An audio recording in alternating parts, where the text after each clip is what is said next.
Hello friends, જય શ્રી કૃષ્ણ. સ્વાગત છે તમારું મારી યુટ્યુબ ચેનલ માધુરીસ કિચન હબમાં.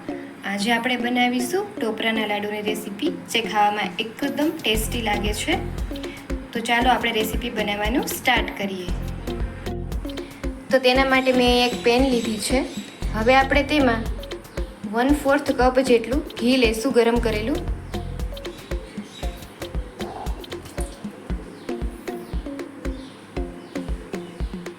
હવે આપણે તેમાં 1 કપ જેટલું દૂધ છે એ આપણે એડ કરશું. અહીંયા મેં 1 કપ જેટલું દૂધ લીધું છે, એ હવે આપણે એડ કરશું.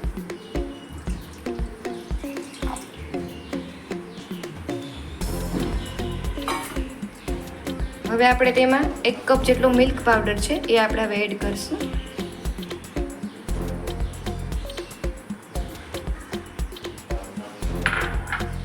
હવે આપણે આ મિશ્રણને એકદમ સરસ રીતે બરાબર મિક્સ કરી લેવાનું છે.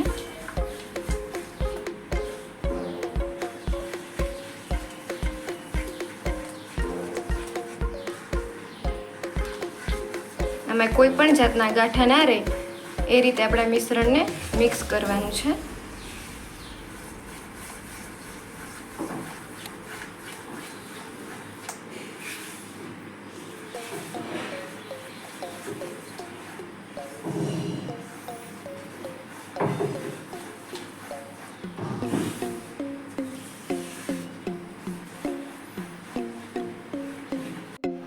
આપણું મિશ્રણ છે અહીંયા સરસ મિક્સ થઈ ગયું છે. હવે આપણે તેને મીડિયમ ગેસની ફ્લેમ ઉપર સતત હલાવતા રહીશું, જ્યાં સુધી આપણું મિશ્રણ છે એ ઘટ ના થાય ત્યાં સુધી.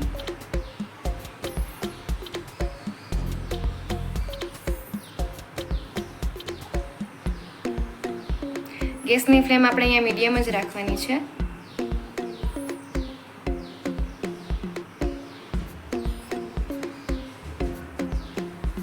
હવે આપણે થોડુંક આમાં કેસરવાળું દૂધ છે એ આપણે આમાં એડ કરશું. અહીંયા હું થોડુંક કેસરવાળું દૂધ છે એડ કરું છું.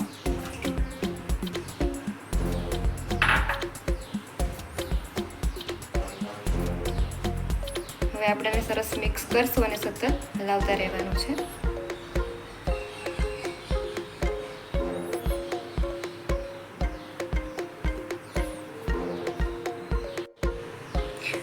મિશ્રણને થોડીક વાર હલાવ્યા પછી હવે આપણે તેમાં 1.5 કપ જેટલી ખાંડ છે એ આપણે હવે એડ કરશું. અહીંયા મેં 1.5 કપ જેટલી ખાંડ લીધી છે, એ હું અહીંયા એડ કરું છું. હવે આપણે તેને સરસ મિક્સ કરશું અને આ મિશ્રણને સતત હલાવતા રહેશું.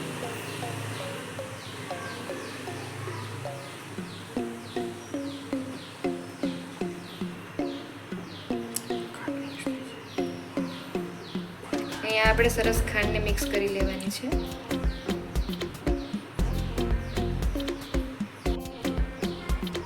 ખાંડ સરસ મિક્સ થઈ જાય એટલે હવે આપણે તેમાં 2 કપ જેટલું નારિયેળનું છીણ છે એ હવે આપણે આમાં એડ કરવાનું છે. અહીંયા હું 2 કપ જેટલું નારિયેળનું છીણ લીધું છે, એ હું અહીંયા એડ કરું છું.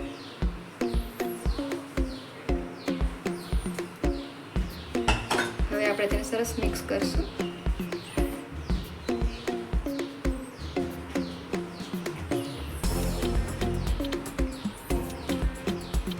હવે આ મિશ્રણને આપણે સતત હલાવતા રહેવાનું છે, જેથી તે કઢાઈમાં ચોટે નહીં.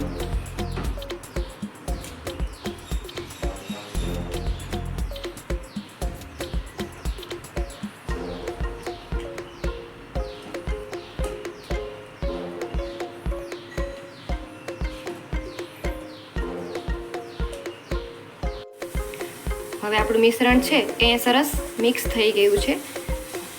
લાડુ બનાવવા માટે આપણે આ રીતનું મિશ્રણ છે એ જોશે.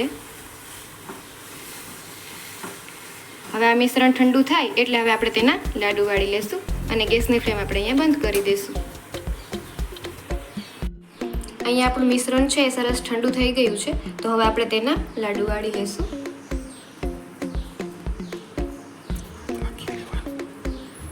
અહીંયા આ રીતના આપણે એના લાડુ વાળવાના છે.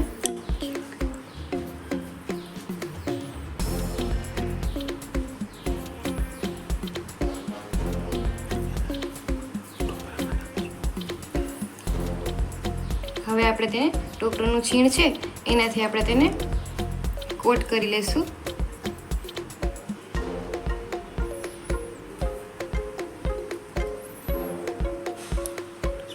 તો હવે આપણે બધા જ લાડુને આ રીતે વાળી લઈશું. તો અહીંયા મેં બધા જ લાડુ છે એ વાળી લીધા છે. તો તમે જોઈ શકો છો કે આપણા લાડુ એકદમ સરસ ટેસ્ટી બન્યા છે. તો આ રેસીપી એકવાર જરૂરથી ટ્રાય કરજો. જો રેસીપી સારી લાગે તો વિડીયોને લાઇક કરજો, શેર કરજો અને મારી યુટ્યુબ ચેનલને સબસ્ક્રાઈબ કરજો. Thank you for watching.